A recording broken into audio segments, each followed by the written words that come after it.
नमस्कार दोस्तों, आपका स्वागत है। तो आज की इस वीडियो में हम विश्व के प्रमुख ज्वालामुखी के बारे में पढ़ेंगे। पहले हम ज्वालामुखी से रिलेटेड कुछ बेसिक कंसेप्ट देखेंगे। उसके बाद में जो भी ज्वालामुखी एग्ज़ाम में पूछे जाते हैं उनको हम कवर करेंगे और लास्ट में प्रीवियस ईयर क्वेश्चन भी कवर करेंगे। तो ये कंप्लीट वीडियो होने वाली है आपके लिए। पहले टॉपिक को पूरा समझिए अच्छे से और लास्ट में प्रीवियस ईयर क्वेश्चन जरूर अटेम्प्ट कीजिए। तो चलिए बिना देरी किए हुए वीडियो को शुरू करते हैं। तो चलिए वीडियो की शुरुआत करते हैं और सबसे पहले ये समझ लेते हैं कि ज्वालामुखी यानी वोल्केनो कहते किसे हैं। तो ज्वालामुखी भूपटल पर वह प्राकृतिक छेद या दरार है जिससे होकर पृथ्वी का पिघला पदार्थ यानी कि लावा, राख, भाप तथा अन्य गैसें बाहर निकलती हैं। तो अभी आगे हम देखेंगे कि लावा किसे कहते हैं, मैग्मा किसे कहते हैं। पर पहले आप ये समझ लीजिए कि पृथ्वी के भूपटल पर जो प्राकृतिक छेद या दरार होता है उसमें से जो पृथ्वी के अंदर का पिघला हुआ पदार्थ बाहर निकलता है उसे हम ज्वालामुखी कहते हैं, जैसा कि आप इमेज में देख रहे हैं। और ज्वालामुखी क्रिया में सबसे अधिक कौन सी गैस बाहर निकलती है?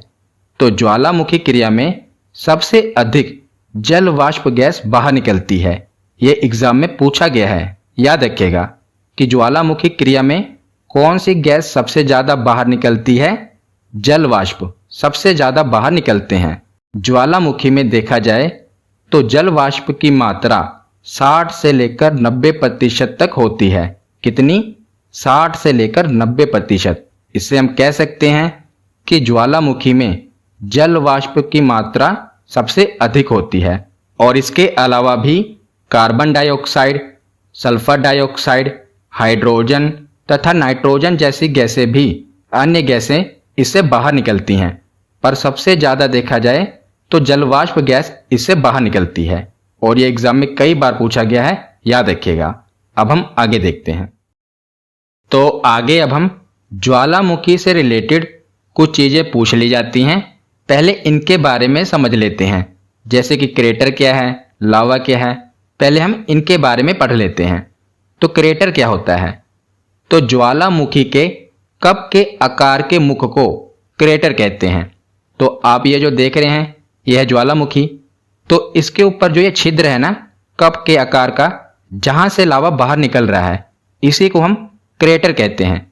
तो जहां से लावा बाहर निकल रहा है इस छिद्र को क्रेटर कहा जाता है और इसकी आकृति कप के समान होती है। उसके बाद देखते हैं कि मैग्मा किसे कहते हैं।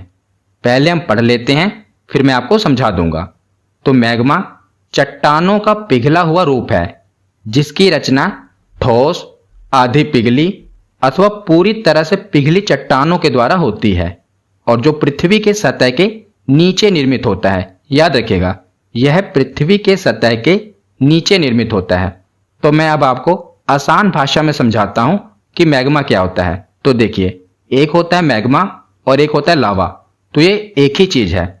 जब ये जो तरल पदार्थ आप देख रहे हैं ये ऊपर की तरफ, यह लावा, जब यही लावा धरातल के नीचे होता है तो उसे हम मैग्मा कह देते हैं।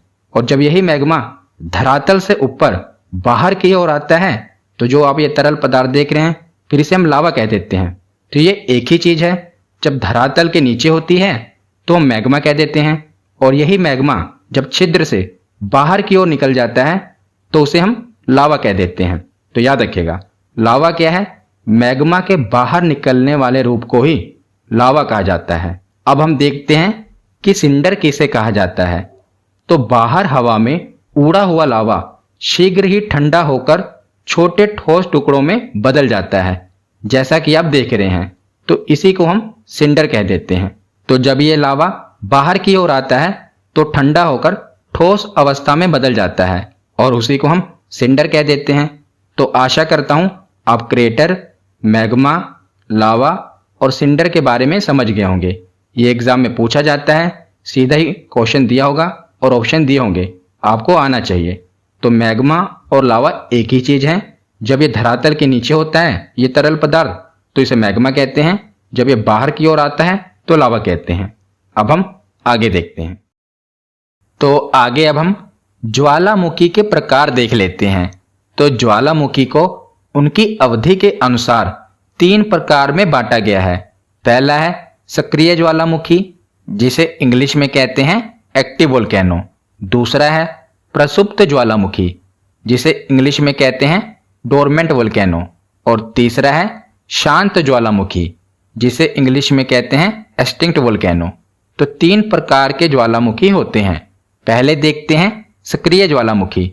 तो इसके नाम से ही क्लियर है, एक्टिव वोल्केनो। तो सक्रिय ज्वालामुखी वह ज्वालामुखी है जिसमें लावा, गैस, राख, जलवाष्प तथा विखंडित पदार्थ हमेशा निकलते रहते हैं। तो ये हमेशा एक्टिव रहता है, इसीलिए हम इसे एक्टिव वोल्केनो कहते हैं। अब हम देखते हैं कि प्रसुप्त ज्वालामुखी किसे कहा जाता है। तो ऐसा ज्वालामुखी जो वर्षों से सक्रिय नहीं हुआ है, मतलब कि वो वर्षों से अभी एक्टिव नहीं हुआ है, पर भविष्य में कभी भी एक्टिव हो सकता है। मतलब कि ऐसे ज्वालामुखी जो अभी तो सक्रिय नहीं हुए हैं, पर इनकी आशंका है कि ये भविष्य में कभी भी सक्रिय हो सकते हैं, तो इसे हम प्रसुप्त ज्वालामुखी कहते हैं। तो हमें कैसे अंदाजा लगता है कि ये भविष्य में सक्रिय हो सकते हैं?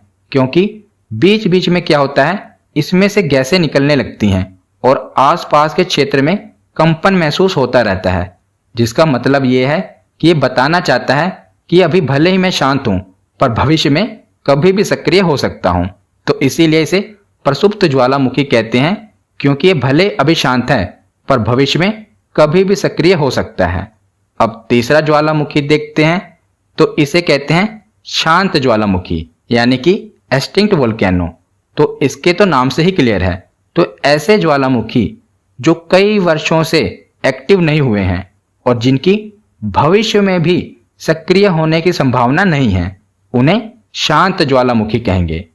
तो प्रसुप्त ज्वालामुखी और शांत ज्वालामुखी, इसमें डिफरेंस क्या है? तो देखिए, प्रसुप्त ज्वालामुखी वो हैं जो कई वर्षों से सक्रिय नहीं हुए, पर भविष्य में सक्रिय हो सकते हैं। पर जो शांत ज्वालामुखी हैं, ये भी कई वर्षों से सक्रिय नहीं हुए, पर भविष्य में भी इनके सक्रिय होने की संभावना ना के बराबर है, यानी कि बहुत ही कम है। इसीलिए इसे शांत ज्वालामुखी कहते हैं। तो आशा करता हूं आपको सक्रिय ज्वालामुखी, प्रसुप्त ज्वालामुखी और शांत ज्वालामुखी क्या होता है, इनके बीच में क्या अंतर है, समझ आ गया होगा।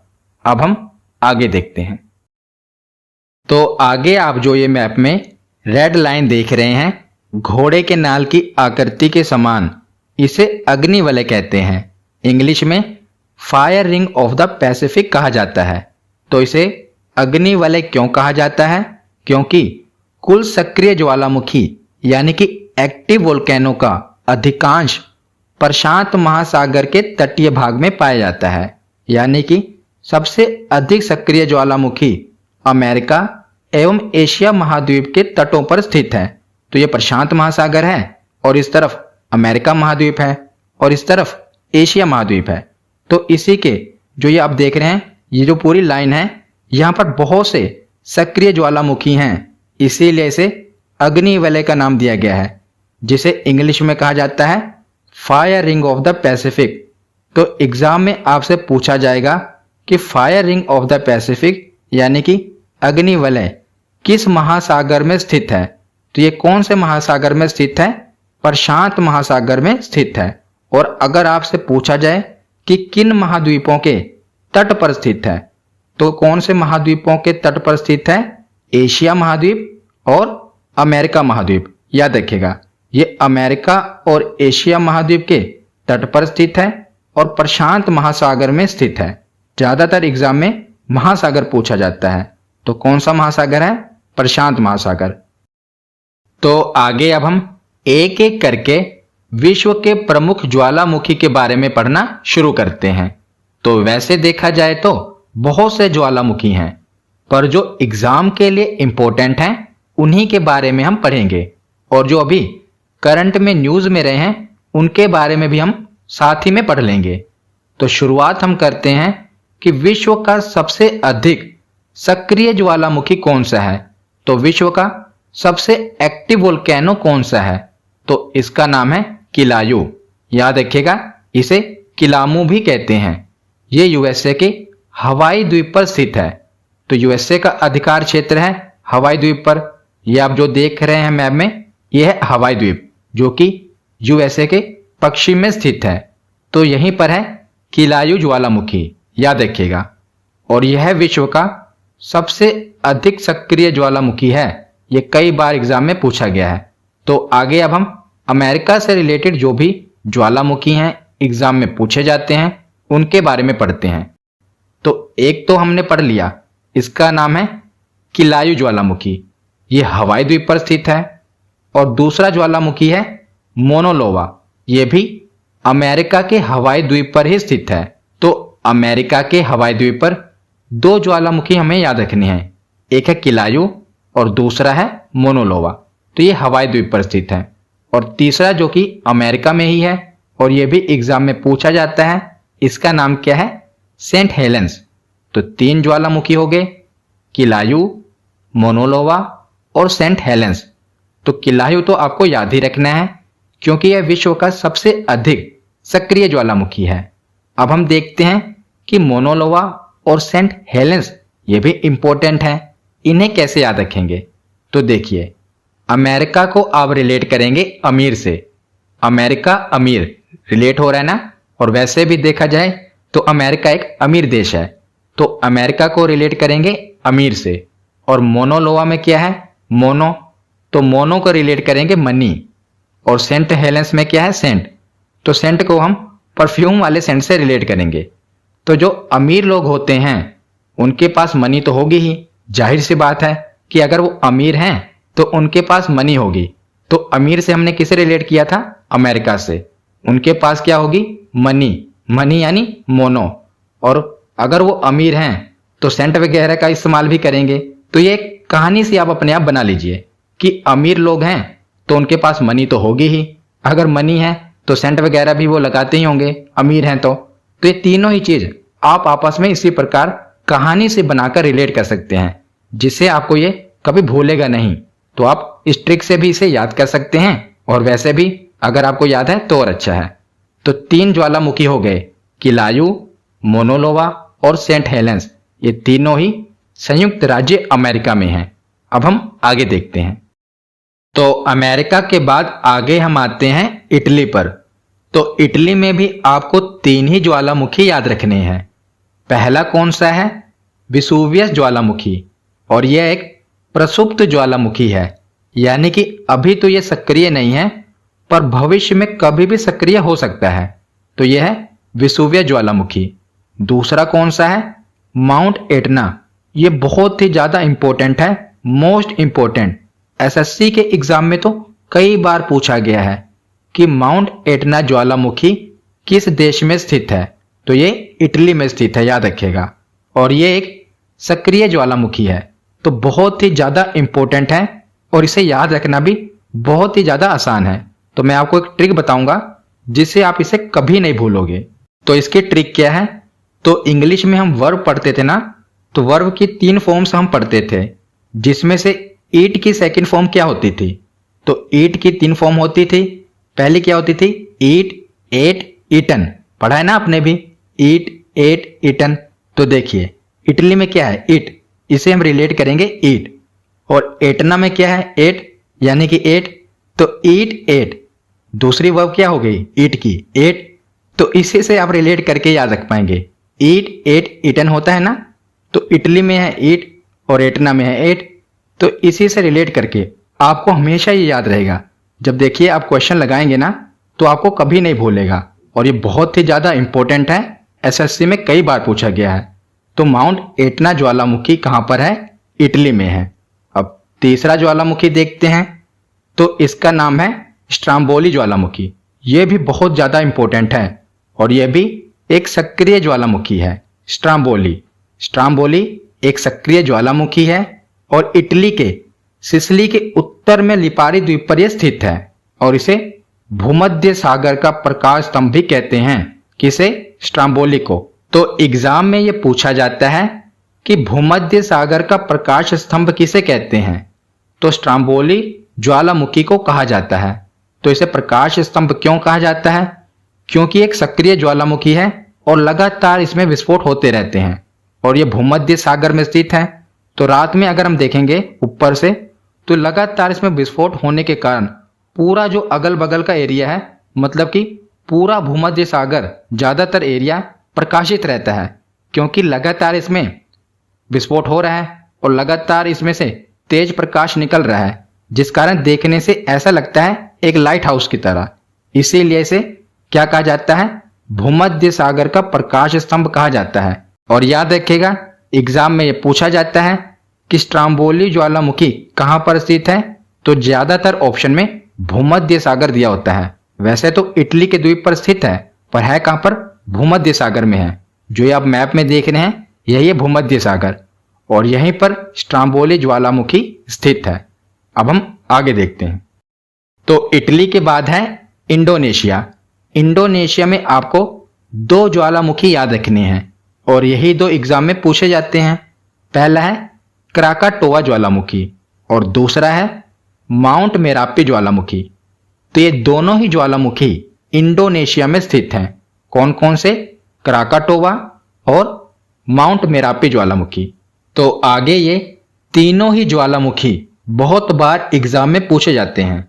तो पहला है कोटोपैक्सी ज्वालामुखी, जो कि कहां पर स्थित है? इक्वाडोर में। तो साउथ अमेरिका की कंट्री है इक्वाडोर, जहां से भूमध्य रेखा होकर गुजरती है। तो कोटोपैक्सी ज्वालामुखी इक्वाडोर में स्थित है और एग्जाम में पूछा किया जाता है कि विश्व का सबसे ऊंचा ज्वालामुखी पर्वत कौन सा है? तो वो कोटोपैक्सी ज्वालामुखी है। याद रखिएगा, जब पूछा जाए कि विश्व का सबसे ऊंचा ज्वालामुखी पर्वत कौन सा है तो उसका जवाब होगा कोटोपैक्सी।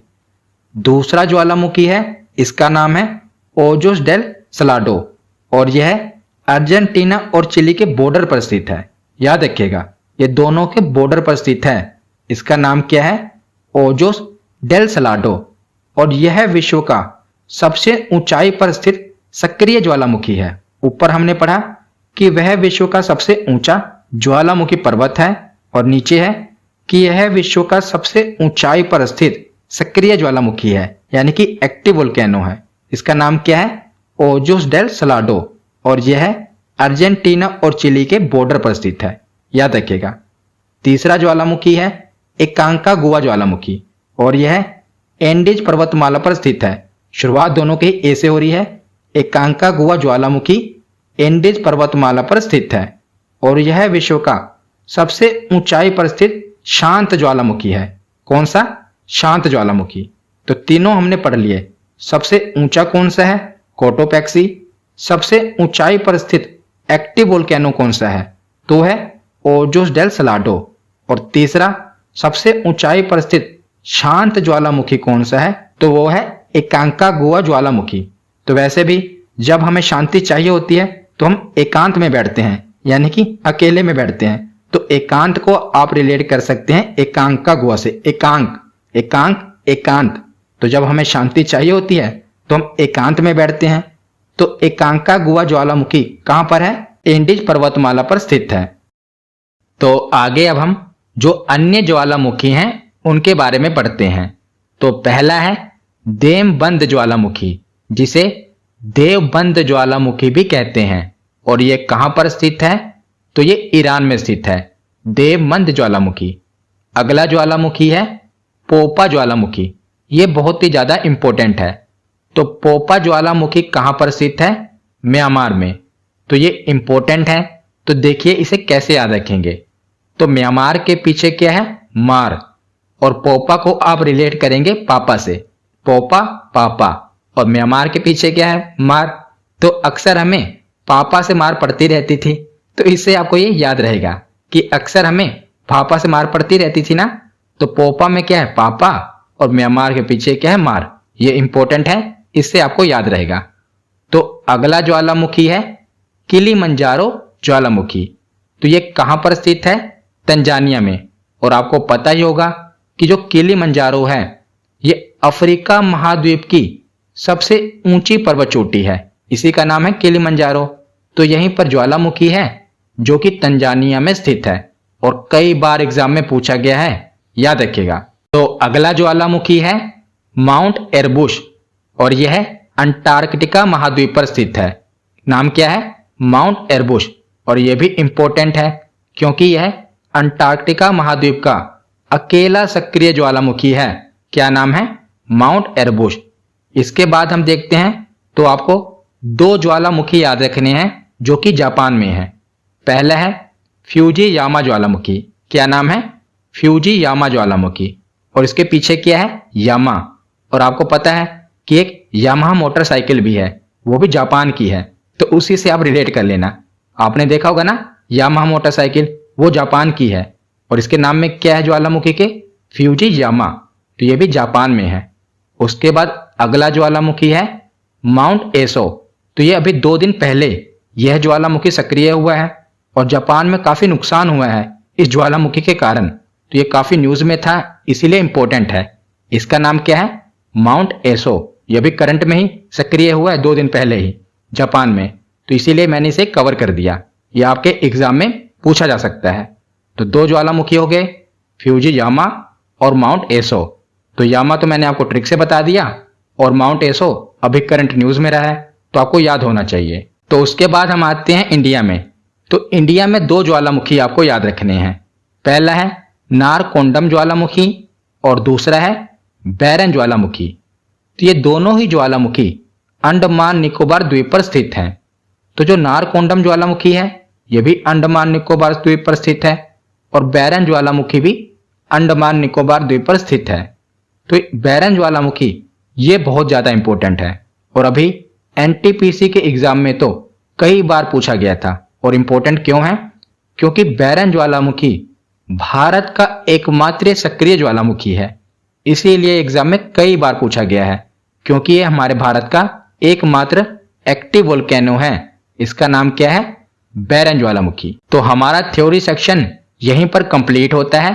अब हम प्रीवियस, पहला प्रश्न है कि किस ज्वालामुखी में अक्सर उद्गार होती रहती है, यानी कि कौन से ज्वालामुखी में अक्सर विस्फोट होते रहते हैं?